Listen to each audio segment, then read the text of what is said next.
its rich historical legacy and growing global significance, faces a critical challenge in education: a persistent gap between linguistic research and classroom practice.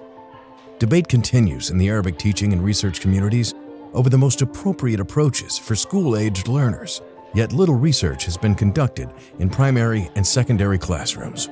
As a result, teachers often lack access to evidence-based strategies, and researchers are disconnected from classroom realities. The central question, then, is how to bridge this gap to advance Arabic learning as a dynamic, global, and evolving language.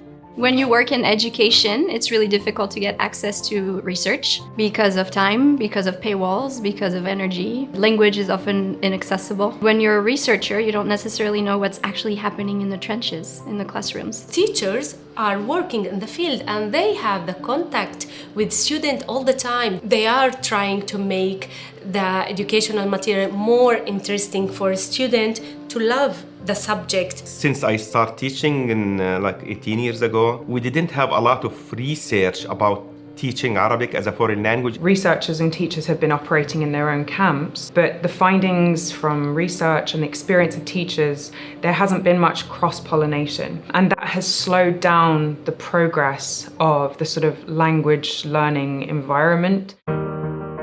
From programmatic roots to strategic inquiry, QFI's journey has always been grounded in a single goal: to support and strengthen Arabic education through insight and impact. Over 15 years of experience have identified the key pieces of the infrastructure required for sustainable, successful Arabic language programs in schools. QFI's main mission is advancing Arabic language education in schools to bring Arabic to the same level as other languages. Arabic is not situated within that field quite yet. To understand QFI's journey, we examine the key milestones that have guided its work to bridge theory and practice. In 2017, drawing from its programming, we identified 5 key focus areas to frame research aligned with QFI's mission. In the fall of 2021, we released our first ever research call for proposals and awarded 4 grants. In 2022, our first ever research agenda was drafted.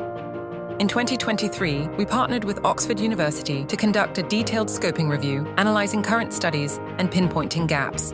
In the spring and summer of 2024, we launched the Priority Setting Partnership to bring together educators, researchers, and community members to define urgent research questions. In 2024 and 2025, we held the QFI Oxford Research Forums to finalise the top 10 priority research questions and look closely at existing research to improve Arabic language education. In August of 2024, we issued a request for proposals inviting teachers and researchers to submit joint projects addressing the identified priorities. In September of 2025, we'll begin an annual funding cycle to continue advancing research and its practical application, focusing on the 10 priority research questions. Through QFI programming and dozens of conversations with educators, students, administrators, and community members, one thing became clear: we need research that reflects real challenges and real classrooms.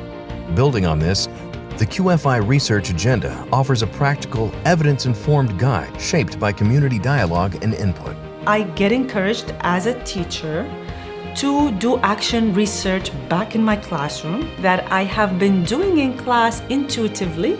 Building on these successes, this is only the beginning.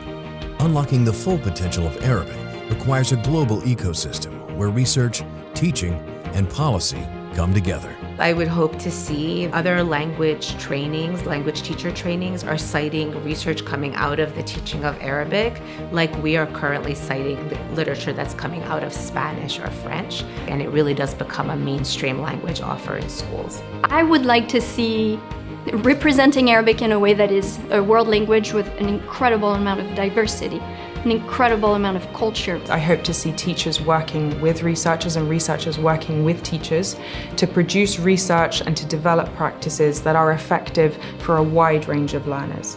I hope that that research that's generated and those voices that are raised from Arabic classrooms reach the ears of policymakers so that effective change happens at a larger scale. Together, we are building the infrastructure and capacity needed to ensure Arabic is an accessible, vibrant language in primary and secondary schools. Let's bridge the gap, support educators, and inspire a new generation of Arabic teachers and learners.